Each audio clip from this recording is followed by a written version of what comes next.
네, 이번에는 저희들 그 정책 연구 결과 발표 세 번째 과제입니다.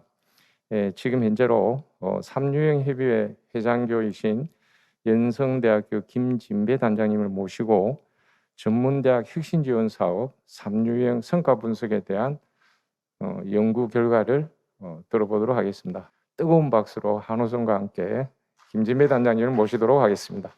네, 반갑습니다. 방금 소개받은 연성대학교의 김진배 단장입니다. 인사 올리겠습니다.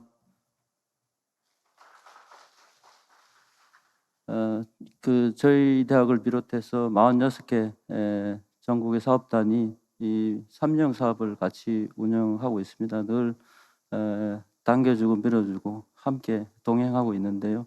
그 결과를 좀 정리하는 게 필요해서 정책 연구가 진행이 됐고 이 연구 기간이 짧아가지고 이렇게 완성도가 높지는 않습니다. 지금 현재 중간 과정을 좀 보고를 드리고 고견을 수렴하는 게 필요해서 이렇게 발표를 해드리도록 하겠습니다. 제가 말씀드릴 순서는 평생 직업교육 운영 환경, 그다음에 성과 분석 결과, 우수 사례, 재원 이런 식으로 말씀드리겠습니다. 4차 산업혁명이 온다고 합니다. AI 없이 사실 수 있을까요? 지금 아직도 AI 없이 사실 수 있을 것 같습니다. 근데 인터넷 없이는 사시기 힘들걸요. 그래서 지금은 지식 정보화 사회라고 하는데요.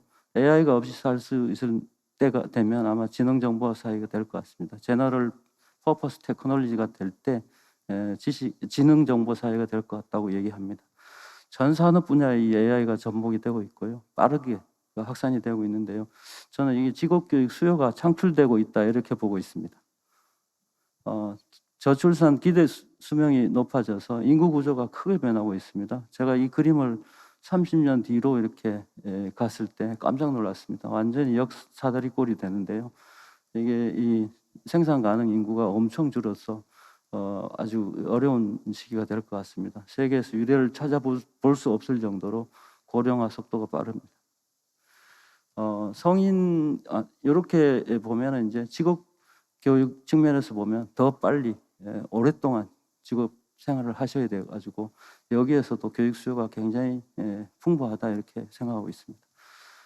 제가 조사를 좀 해보니까 학령기에는 굉장히 높은 영향을 갖고 계신데 성인기의 직업 능력은 비교 여리인 것 같습니다. 이게 좀 오래된 데이터이긴 합니다만 아마 경향은 비슷할 것 같은데요. 이 연령이 이렇게 오래될수록 그 다음에 또 고용 형태별로 차등이 좀 있는 걸 확인을 했습니다. 그 세계적인 그 경쟁력을 갖고 있는 나라들은 HRD 분야가 굉장히 발달이 되어 있는 것 같습니다.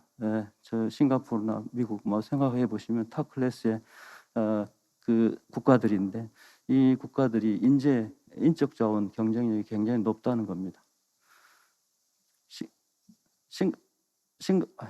죄송합니다. 싱가포르의 경우는 스킬스 퓨처 이니셔티브라는 그 국가 전략 차원에서 그 HRD를 하는 전략을 마련해서 2015년부터 적용하고 있는 걸로 그렇게 알고 있습니다. 학생 단계, 사회 초년생 단계, 그다음에 재직자 단계에 이르는 굉장히 촘촘한 계획을 만들어서 지원하고 좋은 프로그램을 만들고 스스로 역량을 개발을 할 수 있도록 동기고치하는 다양한 제도가 실행이 되고 있다 이렇게 말씀을 좀 드리겠습니다. 저희 나라도 뭐 이런 바우처 같은 걸 하긴 하는데 지금 이제 25세 이상의 500 싱가포르 달러를 지원해서 어떤 역량이든 개발할 수 있게 하고 그렇게 하는 걸 볼 수가 있었습니다. 미국의 또 사례인데요. 이게 큰 대학이지만은 여기에 17개 평생교육 부서가 있어서 1,500개 정도의 이 평생 전문 교육 프로그램을 운영하고 있다는 거고 여기에 최신 자격증이라든지 이런 거 업데이트할 수 있는 프로그램을 하고 있는데 저희 나라도 대학이 훨씬 더 지금보다 적극적으로 참여해서 역량을 개발하는 일을 같이 해야 된다고 이렇게 생각하고 있습니다. 저는 이제 2018년 7월에 발표한 이 교육부의 계획을 굉장히 늘 가슴속에 갖고 있습니다. 평생 직업 교육 훈련을 통합적으로 지원하는 그런 체계가 마련됐고 그때 이제 국민 입장에서 수요자 입장에서 생애 통합적으로 직업 교육과 훈련을 지원하고 미래 역량을 함양할 수 있도록 하는 그런 체계라고 이해를 하고 있습니다. 그래서 하단에 보시면 이제 이 직업교육 트랙에서도 그 입직 단계부터 전문학사, 학사, 그다음에 최근에는 이제 마이스터 석사까지 경력을 개발해 갈 수 있는 그런 캐리어 패스가 마련됐다고 보고 있습니다. 이렇게 됐을 때 이제 전문대학 현장에서는 이렇게 직업교육 트랙에 오는 분들을 스스로 역량을 잘 개발할 수 있게 돕고, 그다음에 중등 단계에도 연계도 잘 하고 해서 결국은 자아 실현을 해갈 수 있도록 그런 돕는 성취 모델 케이스를 자꾸 만들어야 된다고 생각하고요. 그렇게 서포트를 잘 해야지 아마 이 직업교육 트랙이 더욱더 발전할 수 있지 않겠나 이렇게 생각하고 있습니다. 작년이 아니고 금년입니다. 금년 8월, 9월에 굉장히 큰 일을 하신 것 같습니다. 제가 찾아보니까 전 국가적으로 평생 학습권을 법령에 명시를 하고, 그다음에 근로자 직업능력 개발법을 근로자로 이렇게 명시했던 것을 전 국민으로 이렇게 확대를 했습니다. 그래서 이제 전 국민 분들께서 언제 어디서든지 평생 학습을 하고 직업 능력을 개발할 수 있는 그런 체계가 마련되어 있습니다. 그래서 양 부처가 이제 서로 나눠져 있어서 이렇게 좋은 계획을 만들었는데, 이게 전부 관계 부서 합동으로 만든 거여서 전 국가적으로 시행이 가능한 상태가 됐고요. 그래서 이제 생애 주기별로 청년, 재직자, 구직자 단계, 그다음에 재취업, 전직까지 다 팔로우할 수 있는 이런 이 체계가 만들어졌고, 그 문해 교육부터 직업 능력 향상, 학력 보완, 인문 교양 이런 다양한 카테고리의 평생 교육을 다 전 국민이 받고 싶으면 어디서든지 받을 수 있는 그런 체계가 마련된 것 같습니다. 그런데 이제 직업 능력 향상 측면에서는 결국은 이 고용부의 국민 직업 능력 개발법 하에서 시행되는 프로그램들이 같이 잘 조화롭게 결합이 돼야지 이게 성과가 더 극대화될 것으로 그렇게 생각합니다. 좌측 제일 하단에 보시면 전문대학 폴리텍 간의 연계도 중요하다고 이렇게 기술이 되어 있고, 대학의 성인학자 관련 그 교육 측면에서 규제도 완화해야 된다 이런 내용도 있습니다. 이런 부분들이 좀 잘 풀려서 대학이 또 전문대학이 훨씬 더 지금보다 더 적극적으로 참여할 수 있는 체계가 되길 소망하고 있습니다. 그 국가 평생교육 통계인데요. 작년에 나온 작년의 내용을 백서로 만든 것이 되겠습니다. 2,400만 정도면 국민 한 40%가 좀 넘는 인원인데요. 제가 통계를 보다 보니까 이제 많은 부분이 온라인 쪽에서 이루어지는 교육이 되겠고, 오프라인은 한 430만 정도 되는 것 같습니다. 그 큰 바 차트 옆에 대학 부설 기관 내에서 팔로우하는 교육은 한 81만 7천 정도 된다는 말씀 좀 드리겠습니다. 그리고 평생교육에 6개 카테고리가 있는데 그 중에 직업능력 향상 교육이 그래도 한 7만 정도로 가장 이렇게 많이 운영이 되고 있다 이렇게 말씀드리겠고, 그다음에 우측 하단 그림을 보시면 역시 직업능력 향상 교육 쪽이 가장 그 이수자가 많고 그렇습니다. 그다음에 이제 참여 목적별로 보시더라도 일하는 데 필요한 직업 능력 개발하는 그 쪽이 가장 수요가 많다 이렇게 말씀을 드리겠고요. 참여하셨을 때 성과 측면에서도 취업이나 이직, 창업에 도움이 됐다. 그다음에 일하는 데 필요한 능력을 습득했다. 이렇게 직업 능력과 관련되는 부분에 한 70% 정도 되는 것 같습니다. 아마 전문대학이 후진학 선도형 사업을 통해서 했던 그 프로그램의 만족도는 저희 소견으로는 한 90%, 평균이 90% 이상 될 것 같은데, 지금 이런 부분들이 저희 전문대학이 좀 더 깊이 참여해서 교육을 지원하는 게 필요하지 않겠나 이런 소견을 갖고 있고요. 그다음에 대학 부설 기관에서 운영되는 평생교육 쪽을 좀 분석을 조금 더 해봤습니다. 그러니까 2020년 기준입니다. 81만 7천에 일반 대학이 한 72% 정도고 전문대학이 한 18%대를 쉐어하고 있습니다. 여기 근데 이제 우측 하단의 그림을 보시면요, 이게 이제 성인 직업 직업 능력 향상하는 부문인 경우는 전문대학이 32.8%로 좀 올라갑니다. 예, 고등직업교육 기관으로서 직업 능력 개발하는 쪽에 이렇게 역할을 더 충실히 하고 있다는 것은 바람직한 방향이고 앞으로 훨씬 더 늘려가야 된다고 이렇게 생각하고 있습니다. 이 고용부의 훈련 측면에서도 이게 좀 이제 다시 이렇게 재그룹핑이 됐는데요. 민간 훈련, 공공 훈련, 기업 지원 이렇게 나누어서 기업주분들의 교육하는 걸 지원하는 것도 있고, 그다음에 재직자분들 개인이 내일 배운 카드로 이렇게 교육을 이수할 수 있게도 하고, 그다음에 신입 사원을 양성하는 교육까지 이렇게 다 체계적으로 지원을 하고 있는 걸로 나타났습니다. 그래서 이제 고용보험 가입 피보험자 수가 이제 1,400만 대인데 1년에 수혜를 받는 분은 한 270만 정도 되는 걸로 확인이 됐고요. 그중에 이제 내일 배움 카드 등으로 해서 신규 직원, 신입 사원을 양성하는 교육 같은 경우는 한 42만 7천 분 정도가 이제 수혜를 받고 계신데, 저는 이제 이 부분을 좀 잘 좀 봐주셔야 될 것 같습니다. 취업률이 54.2%입니다. 그러니까 저희들이 사실은 이제 전문대학이 제공하는 직업능력 향상 교육이 어디로 가야 될지를 정확하게 좀 인지를 하는 게 필요하다고 보는데 취업률이 생각보다 상당히 높습니다. 그래서 이제 이런 맥락에서 교육부가 후진학 선도형 사업을 이제 만들어 주셨는데요.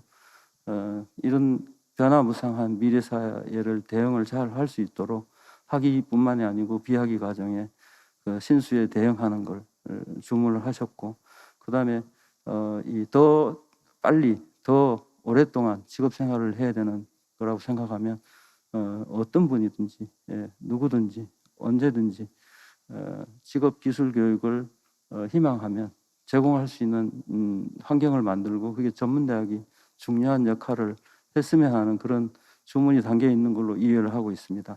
그래서 평생교육에 6개 카테고리가 있는데 그중에 직업능력 향상 교육이 바로 이 직업기술 교육에 해당되지 않겠냐 이렇게 저는 생각을 하고 있고, 직무 능력을 올리고 그다음에 고용 가능성을 올려주는 것, 이 부분이 결국은 최고의 가치가 아니겠나 이렇게 생각하고 있습니다.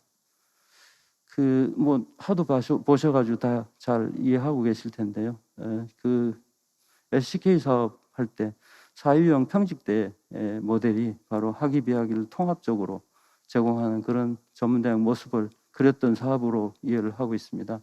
그래서 이제 2019년부터는 이게 대학의 평생교육 체제 지원 사업으로 학위 과정을 지원을 하고 있고요. 그다음에 이제 후진학 선도형 사업은 학위 과정의 직업교육 역량을 단기 평생 직업교육 과정을 통해서 성인학자분들의 직업 능력을 함양해 드리는 그런 사업으로 알고 있고, 그래서 19년에 15개 사업단에 27개 대학이 참여를 했는데 너무 중요한 사업이다 보니까 20년에 10개를 더 만들어 주셨죠. 참으로 잘 해주신 그런 이 정책이라고 저는 생각하고 있고요. 그래서 총 지금 46개 대학이 이 사업을 하면서 많은 영향을 쌓은 것으로 생각하고 있습니다. 그래서 이제 목적을 다시 좀 이렇게 말씀을 드리면, 결국은 다양한 학습자분들이 계신데 그 요구사항에 맞는 직업교육 프로그램을 만들어서 운영하고 지역사회 산업과 연계를 강화하는 게 이제 주 목적이었습니다. 여기 이 목적 하에 이제 평생교육, 직업교육 과정을 만들고 이분들이 오셨을 때 굉장히 이제 학년기 학생하고 차이가 나는 부분이 많이 있습니다. 그런 분들이 잘 적응하실 수 있도록 후학습 친화적인 환경을 구축하고, 그다음에 직업교육 거점 센터라고 하는 허브를 만들어서 그걸 산학관이 이 모든 이해관계자분들이 오셔가지고 협력적으로 운영하자 하고 하는 이런 주문이 있었던 것 같습니다. 이 4가지 꼭지가 사업계획에 잘 반영이 됐던 걸로 이해하고 있고, 그래서 3년 운영을 했는데요. 지금 시점에 이제 3년 사업을 마무리하는 시점에 이 성과를 정리하는 게 필요했습니다. 그래가지고 혁신지원사업 발전협의회에 정 회장님께서 이 과제를 또 만들어 주셔서 지금 46개 사업단이 협업을 통해서 집단 지성으로 이렇게 지금 보고서를 만들어가고 있는 과정입니다. 그래서 이미 자료 제출하는 단계에서 다양한 보고서의 파트를 스크랩해 주시고 데이터를 만들어 주셨습니다. 이 자리를 빌어서 감사하다는 말씀 좀 드리겠고요. 그다음에 이렇게 정리를 하고 나면 결국 공유 확산을 해서 함께 성장하는 목적이 하나 있고, 또 교육부가 차기 이 사업을 또 기획을 하고 계셔서 거기에 개선할 수 있는 것이 어떤 게 있을까 하고, 거기에도 좀 건의도 좀 드릴 수 있는 기회가 마련되면 좋겠다, 이렇게 생각하고 시작을 했습니다.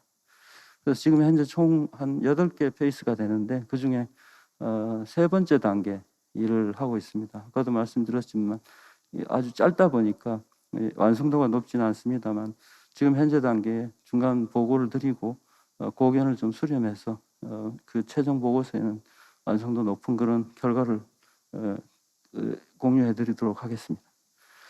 그 성과 평가를 할 때는 다른 모델이 있으면 굉장히 좀 체크해 가는 게 좀 쉬울 수 있습니다. 보통의 경우는 IPO 모델을 많이 쓰는데요. 그게 이제 저희 소견으로는 아웃풋과 아웃컴을 잘 체크를 하긴 하지만은 이 맥락이라고 하는 그 어떤 여건이나 이런 측면에서 어떤 프로그램이 필요하고 사업에 필요한지 안 한지, 그다음에 목표를 정하는 거, 이런 부분이 없이 그냥 바로 투입이 들어갑니다. 그래서 이제 모델을 이제 그 교육 프로그램 평가하는데 자주 이렇게 인용이 되는 그런 프로그램이 CIPP 모델입니다. 그게 이제 첫 번째 C가 이제 컨텍스트인데요, 맥락이고, 여기가 이제 여건을 분석하고 그 목표를 정하는 부분이 여기 있어가지고 저희들은 이 모델을 좀 이렇게 활용을 하고 있고, 좀 더 그 프로덕트는 결국 아웃풋과 아웃컴을 같이 갖고 있는데, 그걸 조금 이렇게 분리해서 좀 표현하고 그렇게 쓰고 있습니다. 그래서 이제 사업단의 자료를 좀 부탁을 드려서 지금 현재 분석을 하고 있는데요. 이렇게 그 수집하는 과정에서 스크랩하는 정도가 조금 차이가 있고, 데이터 수집하는데 좀 차이가 있어서 이게 그 미진한 부분은 좀 빼기도 하고 이렇게 지금 한 상태라, 통계라든지 이런데 약간 오차가 있을 수는 있습니다. 아마 추가적으로 더 보완할 계획이고요. 사업 비전 쪽을 좀 분석을 해봤는데요. 결국은 사업 목적하고 어느 정도 이렇게 연계성이 있는지, 목적에 있는 내용들이 거의 중요한 빈도로 이렇게 다뤄지고 있었습니다. 그러니까 선도대학, 평생 직업교육, 이런 부분이 굉장히 높은 빈도로 나타나서 미래의 그 전문대학의 그 미래상을 잘 담고 있었다, 이렇게 말씀을 드리겠습니다. 그다음에 사업 목표는 이 운영되는 기간 중에 달성하고자 하는 목표라고 볼 때 역시 사업 목적하고 좀 잘 연계가 되면 좋은데, 이 역시도 굉장히 충실히 잘 연계가 되어 있는 걸 확인할 수 있었습니다. 그다음에 이제 전략인데요. 사업을 목표를 달성하기 위해서 전략을 수립하는데, 그 전략의 내용 중에는 사업 내용과 긴밀하게 좀 연계되는 게 통상입니다. 그래서 그런 부분을 어떻게 되어 있는지 좀 분석을 해봤더니 역시 네 가지 영역의 혁신 영역의 내용들이 이 전략 과제에 잘 담겨져 있었습니다. 평균적으로 4.4개의 전략 과제를 수립해서 운영하는 걸로 되어 있고요. 3개에서 8개까지 좀 다양하게 활용하는데, 4개가 가장 높은 빈도로 활용을 하고 계시다는 내용을 좀 공유해 드렸습니다. 그다음에 사업단의 구성인데요. 사실은 전문대학 사업을 하면서 가장 최초로 저는 기억합니다. 컨소시엄이 가능했습니다. 그래서 저는 이 컨소시엄의 이게 장점을 제가 많이 좀 강조를 드리는 편인데요. 이게 25개 사업단만 했을 때하고 46개 대학이 참여한 거하고는 굉장히 좀 차이가 있다고 생각하고 있습니다. 46개 대학이 미래를 준비하고 있는 상황입니다. 앞으로는 더 확대돼야 된다고 생각하고요. 그래서 이제 이 지금 컨소시엄하고 이렇게 구성된 걸 보시면은 단독 대학이 있으면 44% 정도 됩니다. 그다음에 컨소시엄이 56%인데요. 컨소시엄 2개 내지 3개가 가능해서 그 정도도 이제 반반 정도로 나눠져 있고, 지금 현재 사업을 하고 있는 대학을 면면이 하단에 제시가 되어 있습니다. 평생 직업교육과정 운영 현황을 좀 분석을 해봤습니다. 25개 사업단에 대해서 20년의 자료는 굉장히 디테일하게 과정까지 받았습니다. 그 분석을 해봤는데요. 그 교육과정 운영 비율은 한 96.8% 정도 됐고요. 이제 우리 프로그램 체계가 어떻게 되어 있냐면 프로그램, 세부 프로그램, 개설 과정 이렇게 해서 평생교육 과정까지 3단계 체계를 갖고 있는데 프로그램 수는 한 4.6개, 그다음에 세부 프로그램이 13개 정도 됩니다. 평균적으로. 아마 사업단마다 차이가 있는데 굉장히 이 편차도 좀 있는 것 같습니다. 그다음에 개설 과정은 총 927개고요. 사업단으로 평균을 보면 이제 37개 정도 됩니다. 운영 과정 수는 897개가 운영이 됐고 36개 정도 단위 사업단은 운영한 걸로 되어 있습니다. 그다음에 이제 어떤 과정은 1회만 운영하고 말지만은 2회, 3회까지 운영하는 경우가 있는데 평균적으로는 한 1.48회 정도를 운영하고 계시는 걸로 확인이 됐습니다. 그리고 이 후진학 선도형 사업이 여러 산업군의 서포트를 하는 게 필요한데 특히나 이제 신산업, 4차 산업혁명 핵심 기술 드라이빙하는 기술 역량은 어떻게 서포트하고 있는지 좀 분석을 해봤습니다. 그래서 154개 정도가 되는데 이게 한 17% 정도 되는 수준이 되겠습니다. 사업단에서는 한 6개 정도가 아마 4차 산업혁명 핵심 기술 관련된 내용이 되겠습니다. 그다음에 이제 개설 목적별로 좀 분류를 해봤는데요. 이게 지금 직무 능력 향상 교육이 33%로 가장 높습니다. 그다음에 자격증 취득 지원하는 프로그램이 한 29% 정도 되고요. 취업 지원, 그다음에 창업, 전직을 목표로 하는 것까지 이제 조사를 했는데 한 2% 정도는 직업을 바꾸는 분들 서포트하는 그런 역할을 하고 있었습니다. 그다음에 수강 대상자별로 좀 분류를 해봤는데요. 구직자, 재직자, 창업 희망자 이렇게 다양한데 사실은 구직자 이게 저희들 조사할 때 가장 이렇게 주도적으로 중점적으로 생각하는 대상자만 이렇게 선택해 주십사 이렇게 부탁을 드렸었는데요. 어떤 가정은 재직자와 구직자 같이 듣는 가정들이 많이 있습니다. 그래서 경향을 보시면 직업을 새로 찾거나 직무 능력을 향상해드리는, 그다음에 창업을 할 수 있도록 돕는 그런 과정들이 대부분이다 이렇게 생각하시면 될 것 같습니다. 그다음에 이제 지금은 뭐 대부분이 온 오프라인을 병행 운영하실 것 같은데요. 그것보다는 우선은 설계 당시에 어떻게 설계를 하셨는지 궁금했습니다. 그래가지고 설계 당시에 교수법 원격 교육을 어느 정도 활용하셨는지 조사를 해봤더니 한 14% 정도가 온라인 혹은 오프라인, 오프라인 병행을 하는 걸로 나타났고요. 나머지 한 86% 정도가 오프라인에서 하시려고 하셨습니다. 이게 이제 성인학자분들을 아마 처음 만나시는 것 때문에 이렇게 대면으로 수업을 하시려고 하셨는데 코로나 때문에 이렇게 비대면을 많이 활용하셨을 것 같고요. 사실은 이분들이 접근하는 부분이 굉장히 어렵습니다. 그래서 앞으로는 이 평상시에도 오프라인 교육과 온라인 교육을 적절히 믹스하는 게 필요하다 이렇게 말씀드리겠습니다. 그다음에 교육과정 참여자를 좀 분석을 해봤습니다. 20년, 21년, 19년에는 13개, 20년, 21년에는 23개 사업단 데이터가 좀 유효했습니다. 그래서 지금 한 2개 정도는 수합이 잘 좀 안 돼서 그런 부분은 좀 보완을 해야 되는 것으로 이해를 해주시면 감사하겠습니다. 그리고 통계를 낼 때는 그냥 25개로 그냥 편의상 그렇게 좀 낸 측면이 있어서 오차가 좀 있다는 말씀을 올리겠습니다.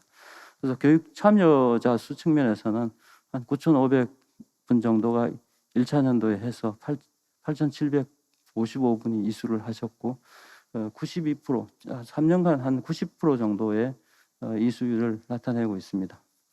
그다음에 취약계층 분들도 이렇게 첫해 1,776분 하고 이렇게 참여를 하셨는데 약 한 19% 정도 참여를 하시고 계신 걸로 그렇게 나타났습니다. 거주 지역에 관한 걸 좀 분석을 해봤는데요.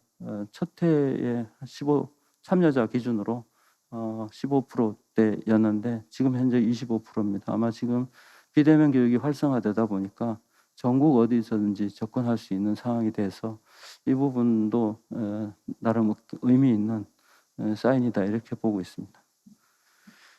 산업 분야별로 과정을 좀 더 구체적으로 분류를 해봤는데요. NCS 대분류, 중분류 정도 수준에서 좀 분류를 해주십사 말씀을 드렸었고 가장 활발하게 개설이 되는 과정은 사회복지가 였습니다. 그래서 사회복지, 그다음에 보건이 많이 운영되는 쪽이 되겠고요. 식음료 서비스, 그다음에 이미용 이런 부분도 굉장히 빈번하게 운영되는 과정이다 이렇게 말씀드리겠습니다. 그리고 4차 산업혁명 핵심 기술 쪽에 정보기술 쪽인데요. 여기 37건과 저 밑에 전기전자 쪽을 보시면 한 20건 되는데 그렇게 보면 그 정보통신 IT 쪽도 꽤 많은 과정들이 운영이 되고 있음을 알 수 있습니다. 참고로 빈도수가 10건 이상 되는 내용만 지금 보여드리고 있습니다. 나중에 보고서에는 좀 더 자세한 내용을 담도록 하겠습니다. 그다음에 교육 성과물로 직업교육이다 보니까 성과물이 이제 결국은 취업, 창업, 직무능력 향상, 자격 취득 이렇게 정의가 될 수 있고 후진학 선도형 사업이다 보니까 후진학을 얼만큼 지원해 드렸는지도 굉장히 중요한 지표가 될 것 같습니다. 그래서 평균적으로 취업은 3년간 한 평균이 한 12,600분 정도가 이수를 하셨는데 굉장히 적습니다. 360분 정도가 1년에 취업을 하셔서 2%대, 3% 정도 되는 취업률을 냈고 창업은 이제 0.8%, 그다음에 이제 상대적으로 자격 취득하는 부분을 좀 많이 지원을 한 것 같습니다. 27% 정도 되니까요. 그다음에 학점 인정 취득하게 지원한 거는 그렇게 건수가 많지는 않습니다. 그다음에 이제 성인 학자분들이 오셔가지고 학습을 할 수 있도록 지원하려면 잘 맞춤식으로 제도조 정비하고 다양한 그 지원을 해야 된다고 생각합니다. 그래서 그 부분을 어떻게 하고 계신지 분석을 했는데요. 여기는 5개 영역에 13개 프로그램으로 저희들이 범주를 만들었습니다. 범주화를 해서 그 밑에 단위 프로그램을 좀 분류를 해봤는데요. 첫 번째 범주는 후학습, 후진학 기반 제도, 그다음에 교육 접근성을 어떻게 서포트할 건지, 학습 지원 서비스, 교수 학습 역량 강화, 그다음에 교육 인프라 이렇게 5개 영역으로 나누고 각각의 프로그램들을 13개 이렇게 제시를 하고 그 밑에 단위 프로그램들을 좀 분류를 해봤습니다. 굉장히 어려운 작업입니다. 그리고 그렇게 한 결과 통계적으로 이렇게 좀 분류가 됐습니다. 아마도 이 많은 내용들을 전부 다 운영하는 데는 없는 걸로 제가 알고 있고 한 33개 정도를 운영하는 사업단도 있었는데 지금 가장 많이 구축이 된 이 카테고리는 후학습, 후진학 기반 제도가 28.5%고요. 성인 학습자를 지원하는 서비스가 아주 높습니다. 이분들 이렇게 학업을 전념하는 분이 아니시기 때문에 굉장히 따뜻한 손길이 많이 필요한데 실제로 거기를 많이 지원을 하고 있는 것으로 나타났고요. 그다음에 교수학습 역량 강화 파트도 많이 강조가 되는 것 같습니다. 제 소견으로는 전문대학의 미래사항을 학위 비학위를 통합적으로 운영을 하는 그런 고등직업교육 모델이라고 설정을 할 때 비학위 쪽에 들어오셔가지고 이수한 내역을 인정을 받으면서 RPL로 인정을 받으면서 정규 학위 과정으로 이렇게 트랜스퍼 할 때 그 과정에서 사실은 이런 기능들이 전부 다 필요하다. 지금 학위 과정에 적용하는 그 지원 서비스가 모두 이 성인 학자분 쪽에도 적용이 되는데 그 속도가 아마 지금 차이가 좀 있고 아마 차기 사업에는 훨씬 더 정교하게 설계할 수 있지 않겠나 이렇게 생각하고 있습니다. 그래서 이제 후학습, 후진학 기반 제도 범주의 구체적인 프로그램을 좀 제시해 드렸습니다. RPL을 대부분 운영을 하고 계시는 걸로 나와 있는데요. 사실은 저희들이 이제 요거 조사하는 그 페이지 이 내용을 스크랩 받았습니다. 거기에 표현이 덜 된 측면이 있습니다. 아마 여기 24개가 아니고 25개에서 다 만드셨을 텐데 거기 이제 저희들이 받은 그 영역에서 이 부분이 명시적으로 표현이 안 돼 있으면 저희들은 그냥 24개로 이렇게 카운트하기도 합니다. 그래서 이 부분은 이제 최종 보고서에는 조금 더 이렇게 정제를 하려고 생각을 하고 있습니다. 그다음에 학점 운행제를 운영하고 있고 대학 간 RPL 제도를 다 많이 정비를 한 것 같습니다. 그다음에 수강료 장학금 이 부분이 이제 또 굉장히 어려움이 있는 부분인데요. 그 부분도 많은 사업단에서 운영을 하고 있다 이렇게 말씀드릴 수 있겠습니다. 그리고 조금 전에 범주가 5개가 있는데 모든 내용을 다 이렇게 지금 발표해드리지 못하고 나중에 보고서에 담도록 하겠습니다. 그다음에 사업단에서 운영 빈도가 높은 프로그램입니다. 학습자 상담하는 역할은 모두 다 운영을 하고 계시고요. RPL 뭐 이렇게 해서 보시면 각 사업단에서 우리 이런 거 다 운영하는데 안 하는 것도 있다 이렇게 생각하시면 얼른 보완하시면 될 것 같습니다. 그다음에 그 후학습 활성화 프로그램 관련해서 조직 규정 지침이 있는데 그것도 좀 발췌를 해드렸는데 거점 센터를 다 구성해서 운영을 하고 계시고 학점 인정위원회 이런 거 만들어 가지고 있고 그다음에 규정도 일부 뭐요 선행학습 RPL 관련된 거 이런 규정들을 다 정비를 하신 걸로 거의 정비를 하신 걸로 알고 있습니다. 이 그림이 이제 직업교육 거점 센터인데요. 사실 이 그림을 보면 저는 이렇게 이 후진학 선도형 사업의 역할이 참 크다고 이렇게 생각하고 있습니다. 사실 그동안은 학위 과정 중심으로 운영을 했는데요. 지역의 성인 학습자분을 대상으로 단기 과정을 통해서 직무 능력을 향상해 드릴 수 있는 그 허브 그 거점들이 만들어진 거니까요. 그래서 이제 25개 사업단과 코업을 하고 계시는 그 분점 허브가 또 같이 협업을 하고 있어서 사실은 역할은 똑같거든요. 이제 예산이 좀 작아서 그렇지. 그래서 이 그림을 보시면 이게 이제 46개인데 훨씬 더 많은 대학들이 같이 참여해서 이 학위 비학위를 같이 운영하는 그런 미래의 모습을 좀 고대해 보고 있습니다. 그래서 거점 센터에서 하는 일들입니다. 뭐 지금 다 하고 계셔서 이런 일들을 하고 계시나 저런 거 다 하고 있구나 이렇게 이해하실 수 있을 것 같습니다.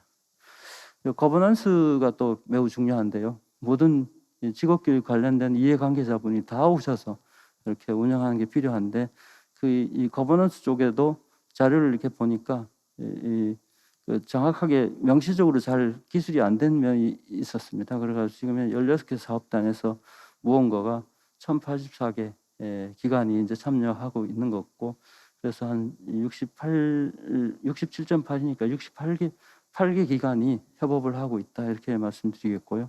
실제로 운영 횟수 관련된 실적도 있었는데 거기는 또 몇 개 사업단이 더 표현이 덜 돼가지고 이렇게 지금 95회 약 100회 정도는 운영하고 계시다 이렇게 말씀드리겠습니다. 그다음에 사업단의 2개년 예산입니다. 예산인데 총 10억씩 이렇게 받으셨는데 90.1% 2개년입니다. 19, 20년 90.1%의 예산을 집행을 하고 있었고 부울경권에서 예산이 아마 조금 덜 신청한 대학이 있었던 것 같습니다. 그래서 가장 높은 집행률을 보였고 충청 강원권이 다음으로 높습니다. 그다음에 그 혁신 영역별인데요. 결국은 평생 직업교육과 후진학 프로그램 개발을 운영하는 부분이 예산이 가장 많이 배정이 됐고 거버넌스가 이렇게 예산도 작지만 집행률도 낮습니다. 이거는 아마 코로나 때문에 주로 이제 여기 예산은 이 해입인데 코로나 때문에 많이 이렇게 이 운영률이 좀 낮았던 것 같습니다. 그다음에 이제 예산 비목별입니다. 여기에도 교육과정 및 프로그램 개발 운영비가 예산이 가장 많았고요. 집행률 측면에서도 비교적 높습니다. 그리고 교육환경 개선 쪽도 비교적 높은 예산을 편성해서 집행을 했기 때문에 이 부분도 상당히 의미가 있는 게 이제 성인 학습자분 눈높이에 맞는 시설 기자재 이런 부분들이 구축이 돼서 활용이 되고 있구나 이렇게 생각을 하고 있습니다. 사실은 그런 측면에서 이 후진학 선도형 사업은 아주 큰 의미를 지닌다 이렇게 보고 있습니다.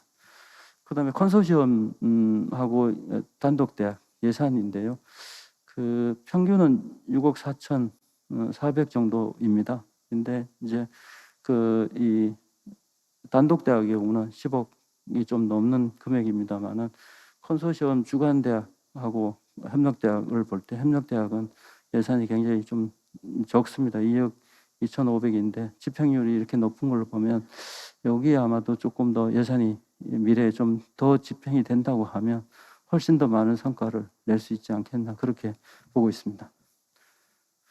그다음에 수강료 수입입니다. 하단의 그림을 먼저 좀 말씀드리겠습니다. 10억하고 6억 9,300 이걸 투입해서 약 10% 내외의 수강료 수입을 얻고 있습니다. 이게 뭐 경제성으로 따지면 굉장히 어려운 얘기입니다만 지금 현재 학위 과정을 주로 하던 기간에 이게 후진학 선등 단기 과정을 운영할 수 있는 그 자체가 얼마나 큰 의미를 지니는지 지금 보실 것 같습니다. 아마 각 사업단이 콘텐츠를 마련하고 운영 방법을 마련해서 이제 앞으로 대학 운영에도 도움되는 일을 하지 않을까 싶고요. 그래서 그 수강료 수입은 4천만 원대에서 이제 2000년도에 조금 더 많이 확보가 됐고 본격적인 집행은 3000년도부터 집행이 되고 있습니다. 재투자가 되고 있고 아마 내년까지 재투자를 하지 않겠나 싶습니다. 그다음에 사업관리 차원에서 13개의 서로 다른 관리 조직이 운영이 되고 있는 걸로 나타났습니다. 사업단별로 이걸 다 운영하는 데는 있지 않을 것 같습니다. 있지는 않고 평균적으로 한 7.4개 정도의 이 위원회나 관리 조직을 운영하고 있는 걸로 나타났고 그 직업교육 거점센터 사업비 중복 이런 기능들을 아주 명시적으로 해서 잘 관리하고 있는 걸로 나타났습니다. 아마 여기 중복관리심의위원회 같은 경우도 명시적으로 여기에 기능이 부여된 것이 이렇게 명시적으로 안 된 데는 다른 조직에 이렇게 부여해서 운영을 하고 있을 것 같습니다. 그다음에 자체평가 관련해서도 한 12가지 조직이 이렇게 활동을 하고 있는데요. 여기도 이제 사업단은 한 평균 4.4개 정도의 참여를 하고 있습니다. 자체평가 이것 역시 마찬가지로 자체평가 그 내용을 기술하는 쪽에서 데이터를 받았는데 일부 사업단의 경우는 거기에 표현이 잘 안 돼 있어서 딴 쪽에서 확인했는데 모두 25개 사업단 모두가 운영을 하고 있는 걸로 나타났고요. 그래서 이제 여기에 이제 보시면은 내부 인력하고 외부 인력 이런 부분에 대해서 비율도 좀 잘 보시면서 참고를 하시면 좋을 것 같습니다. 그다음에 핵심 성과 지표 달성 현황인데요. 가정 운영 비율과 교육 참여자 비율, 그다음에 이수자 비율이 이제 핵심 지표였는데 어떻게 보면 1차년도 보면은 굉장히 그 이수율이 100%가 훨씬 넘는데 미달성한 사업단도 있다 이렇게 이해를 좀 하시면 좋을 것 같고요. 3차년도는 아직도 진행 중이어서 큰 의미를 갖고 있지 않은 것 같습니다. 그다음에 자율성과 지표인데요. 5개 내외로 이렇게 운영을 하도록 안내가 되었었고 많은 대학들이 한 3개에서 5개 정도 사이에 운영을 하고 있는데요. 평균적으로 보면 한 3.8개가 되겠습니다. 그래서 이 자율성과 지표 달성도도 이렇게 달성률이 굉장히 높아서 다 달성했을 수 있겠다 싶기도 하겠습니다만 실제로 지표가 달성 안 된 지표도 꽤 비율이 있다 이런 말씀을 드리겠고요. 이 자율성과 지표는 아까 말씀드렸던 사업의 전반적인 핵심 지표뿐만이 아니라 사업에서 달성하고자 하는 최종 목표를 달성해가는 과정이나 어떤 성과 측면에서 점검해야 될 사항들을 점검하는데 5개 지표로는 그 어려움이 있습니다. 그래서 각 사업단에서는 3개 내지 5개 하위 지표를 주로 이제 설정을 해서 그게 한 70%가 넘습니다. 3개에서 5개 정도의 하위 지표를 만들어 가지고 각 영역의 성과, 실적, 과정을 체크하고 있는 걸로 나타났습니다. 그다음에 이제 혁신 영역별로 실적 성과가 자율성과 지표에 어떻게 반영되는지 좀 분석한 건데요. 평생 직업교육 과정 개발 운영 쪽에는 만족도라든지 개발 건수, 참여자, 가정 이수자 이런 어떤 거는 이 성과에 해당되는 것도 있고 그냥 아웃풋에 해당되는 지표도 있습니다. 교육 성취도 이런 것이 이제 성과에 해당될 수 있는 내용들인데요. 이런 것들이 자율성과 지표의 하위 지표를 구성하는 것으로 이해하시면 될 것 같고 이 구성 여기에 이렇게 보는 거를 좀 많이 참고하시면 좋을 것 같습니다. 19년 진입한 사업단의 경우는 자율성과 지표 변경하는 기회를 드렸습니다. 코로나 때문에. 그랬더니 9개 사업단이 좀 변경을 했는데 어떤 사업단은 컨설팅에 의해서 이렇게 공고를 받으신 경우도 있지만은 평균적으로 한 2가지 정도를 업데이트를 한 것 같습니다. 사실은 지표 산식을 수정한다든지 뭐 이런 삭제를 하는 이런 건 굉장히 이 사업 설계 차원에서 좀 덜 될 수 있도록 앞으로 해야 될 것 같고요. 지표값이 조기 달성해가지고 목표를 수정하는 거 이런 건 아마 좀 긍정적인 요소가 아닐까 생각하고 있습니다. 그다음에 성과 공유 확산도 굉장히 활발하게 하고 있었습니다. 다양하게 참고하실 수 있을 것 같습니다. 그다음에 우수 사례를 좀 발췌를 해서 공유 확산해드리고자 합니다. 자격증 쪽에 굉장히 성과가 많이 있다고 했는데 어떤 사업단의 경우는 2개년 그 자격증 과정 운영에서 80%대 성취를 냈습니다.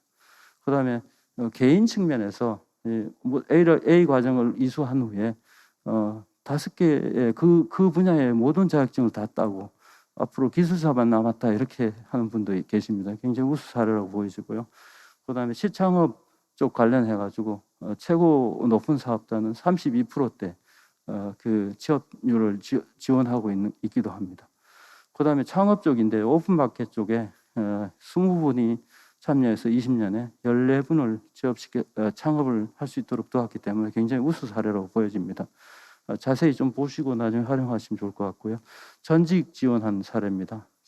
지역의 산업적으로 굉장히 어려울 때 다른 잡을 가질 수 있도록 도운 사례가 되겠습니다. 6분이니까 적지 않은 성과 같습니다.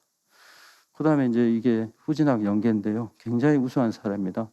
39분이 2년간 이 후진학으로 한 것 같고요. 그 중에 한 30분 정도는 학점을 인정받았습니다. 대단한 성과입니다. 그다음에 그 보고서에 이제 이 우수 사례를 기술하는 난이 있는데요. 굉장히 목표지향적으로 이 사업을 운영한 게 나타나 있고 그 CQI하고 그다음에 성과, 정성, 정량 성과, 그다음에 성공 요인, 기대 효과까지 굉장히 나타나 있고 만족도가 굉장히 높습니다. 이게 무슨 말씀이냐면 많은 부분이 지금 이제 직업 능력 향상하는 과정인데 저희 이 후진학 선도형 사업에서 했던 과정들이 아주 만족도가 높은 걸로 보면 아주 수준이 높은 교육을 하고 있다 이렇게 말씀을 드릴 수 있겠습니다. 어떤 대학의 경우는 이 어떤 과정을 타 컨소시엄, 타 권역에 있는 컨소시엄하고 이렇게 협업을 해서 공동으로 운영한 사례도 있었습니다. 아마 미래의 교육 모델을 만드는 데 도움될 수 있지 않겠나 싶습니다. 그래서 지금까지 말씀드린 내용을 좀 정리를 하면요.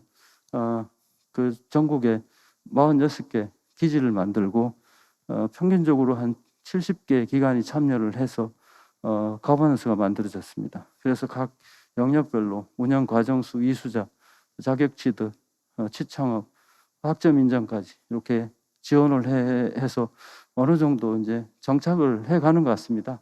근데 아직 아까도 말씀드렸지만 새로운 잡을 갖는데 역할은 앞으로 훨씬 더 개선을 좀 해야 되지 않겠나 싶고요. 그래서 이제 제가 좀 자격증 같은 경우 20년에 자격 취득 과정을 굉장히 여러 사업단에서 운영을 했는데 그 자격 취득률이 무려 67%가 됩니다.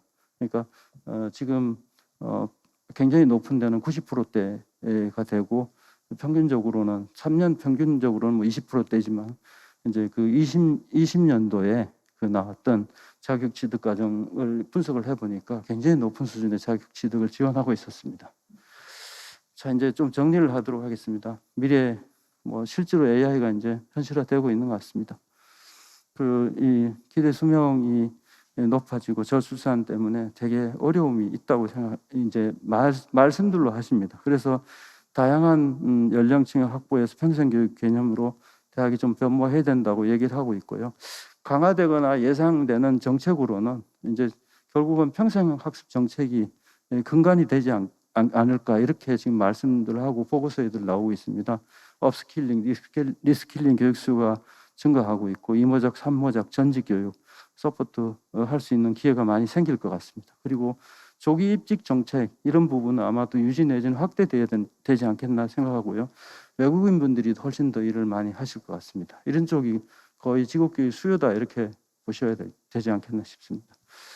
뭐 다 아시겠습니다만 금년에 굉장히 전문대학이 한 60% 정도를 담당하고 지역이 70%를 담당한 것 같습니다. 제가 이걸 좀 이렇게 계산을 해보니까 그 기존에는 36.6%가 이제 입학자원 측면에서 전문대학 비율인데 이걸 적용하니까 32.3%대로 떨어집니다. 이게 이제 앞으로 어떻게 될지. 그래서 저는 이제 그 새로운 교육 수요를 좀 찾아야 된다고 생각하고 있습니다. 그래서 아마도 입학 자원을 혹은 평생교육 차원에서 지금보다 훨씬 노력해서 한 30% 이상은 성인 학자분을 정규나 아니면 단기 과정에 모셔야 되지 않겠나 생각하고 있습니다. 특성화고 쪽에 이렇게 또 자원들이 좀 있을 거로 그렇게 저는 보고 있습니다. 한번 같이 좀 노력해서 찾으면 어떨까 합니다. 그 다음에 중등 직업교육 연계하는 USG, 경남 USG 쪽에 거기 전문대학이 참여해서 그 특성화고 학생들, 일반고 학생 중에 이렇게 참여를 희망하는 학생들께 직업교육을 제공하는 것으로 알고 있습니다. 그 다음에 외국인 유학생 많이 침체가 됐는데요. 조금 더 적극적으로 찾아야 되지 않겠나 싶고 다문화 쪽에 보니까 굉장히 수요가 많이 있는 것 같습니다. 이런 쪽에 차기에는 저희들이 좀 이렇게 교육 프로그램 만들어서 적극적으로 찾아 나가서야 되지 않겠나 싶고 외국인 같은 경우는 굳이 여기에 다 모시고 와서 교육하는 것보다 원격에서 일부 교육하고 그다음에 가서 실습을 하고 이런 모델도 가능하지 않겠나 싶습니다. 그 평생교육 42%대 이제 그 참여를 하신다고 말씀드렸고요. 아까 전문대학이 직업교육 쪽에는 한 32%대 쉐어를 하고 있는데 훨씬 더 제가 볼 때는 많이 좀 늘어가고 이 전체 12만보다도 훨씬 더 큰 규모로 참여를 하는 게 필요하다 이렇게 생각하고 있습니다. 그다음에 이분들이 이제 참여하실 때 어려움은 뭐냐 하면 그 시간이 부족합니다. 일이 메인이기 때문에요. 그다음에 가까운 거리에 있는지 잘 모르시는 경우가 있는 것 같습니다. 그다음에 학비가 비싸고 이런 부분을 아까 말씀드렸던 그런 정책적인 차원에서 싱가포르나 이런 데처럼 저희 나라도 하고 있습니다. 사실 그래서 그게 잘 연계가 되면 훨씬 좋겠다. 직업 능력 향상 쪽에 굉장히 요구도 많이 있다 이렇게 말씀드리겠고 자격증 취득 이런 부분도 수요자분들은 많이 희망하고 있는 것 같습니다. 결국은 이제 그 월드 이코노믹 포럼에서 얘기하는 21세기 사는 기술이라고 했는데요. 결국은 평생 동안 이제 공부를 해야 된다고 얘기를 하고 있고 소시와 직무 능력, 고용 가능성을 높여주는 그런 방향으로 우리가 해야 될 것 같고 다 배울 수 없기 때문에 공부하는 방법도 같이 좀 이렇게 학습을 해야 되지 않겠나 싶습니다. 좀 찾아보니까 이제 7080 분들이 전 본격적으로 지금 퇴임을 하시는 것 같습니다. 이 그림은 굉장히 오래 10년 전의 내용 같은데요. 이게 이제 지금 현재 퇴임을 시작하셨기 때문에 여기에 7080 분을 위한 그 프로그램들을 만드는 거 필요하다 이렇게 보고 또 베이비붐 세대가 한 번 더 있는 것 같습니다. 그래서 그런 분들을 위해서 좋은 프로그램을 만들면 좋겠고요. 그다음에 재직자 교육 중에 가족회사 분들께도 지금 굉장히 저희들이 조금 하고 있는데요. 앞으로 많이 늘려야 된다 이렇게 생각하고 있습니다. 당연히 지역의 산업과 연계를 하는 게 필요하고요. 그다음에 이제 그래서 지자체하고 연계했던 프로그램을 좀 분석을 해봤습니다. 7개 대학, 2개 대학, 7개 대학이 몇 개 과정들을 운영하면서 시험을 한 것 같습니다. 아마 이런 사례들을 조금 더 저희들 발굴해서 공유를 해드릴 계획인데요. 훨씬 더 지금 보다가 지자체하고 연결을 하는 게 필요하다 이렇게 말씀드리겠습니다. 이건 지역사회 문제를 해결하는 건데요. 사실 교육을 받고 난 뒤에 실제로 그 소상공인분들이 SNS 홍보 이런 쪽에 어려움이 있는데 그 홍보 기능들을 대행해주고 역할을 해서 실제로 고객을 많이 유치할 수 있도록 해드리는 그런 문제를 해결하는 쪽에 접목하는 것도 필요할 것 같습니다. 그다음에 이제 지역 정주하는 이런 프로그램들이 또 RS 쪽에서 운영하고 있는데 참고를 해야 되지 않겠나 싶습니다. 지금까지 이제 쭉 말씀드렸던 내용을 좀 정리를 해보면요. 직업교육 훈련 쪽에 굉장히 멋있는 세계적 수준 같습니다. 이런 체계가 만들어져 있는데 결국은 여기에 이제 잘 작동하도록 정부에서 좀 지원하고 전문대학과 고등교육기관들이 훨씬 더 지금보다 많이 참여를 해서 그 수준의 그 직업교육도 같이 좀 이루어질 수 있도록 도와주셨으면 합니다. 지금까지 좀 이렇게 제가 내용들을 말씀드렸는데요. 저희 개인적으로 보면 이 3년 사업은 역사에 아마 길이 남지 않겠나 이렇게 보고요. 이제 3년간 만들었던 특화 과정 스킬업 한 내용들을 고도화하는 거 이게 필요할 것 같습니다. 그리고 이런 그 노하우를 갖고 거기에 목적에 부합하는 그런 과정들을 자꾸 만들어서 지역과 더욱더 연계해서 결국은 학위 비학위를 통합적으로 운영하는 고등직업교육 모델을 만들어야 되지 않나 이렇게 생각하고 훨씬 더 대학 내 컨소시엄 내 그다음에 대학 간 활발하게 해서 결국은 산업군별로 중소중견기업의 연수원 역할을 저희 전문대학이 잘 할 수 있었으면 합니다. 하여튼 그동안 사업하면서 늘 함께 동행해 주셔서 감사드리고요. 모두 이제 나를 위한 직업교육 이제 전문대학으로 오세요 할 수 있지 않겠나 이렇게 생각하고 오시는 분들께는 맞춤 교육으로 성과로 좀 보답 드릴 수 있도록 함께 해주시면 감사하겠습니다. 이상으로 발표를 마치도록 하겠습니다. 고맙습니다. 네, 삼유형 사업에 대한 모든 그 결과 보고서를 분석을 해서 지금 이제 발표를 아주 광범위하게 해주신 것 같습니다. 조금 시간이 조금 지체되었습니다만 혹시 지금 김진배 단장님께서 발표하신 내용 중에 질의하실 분이 계시면 질문을 받도록 하겠습니다. 질문하실 분 손을 좀 들어주시면 바로 질의응답을 진행하도록 하겠습니다.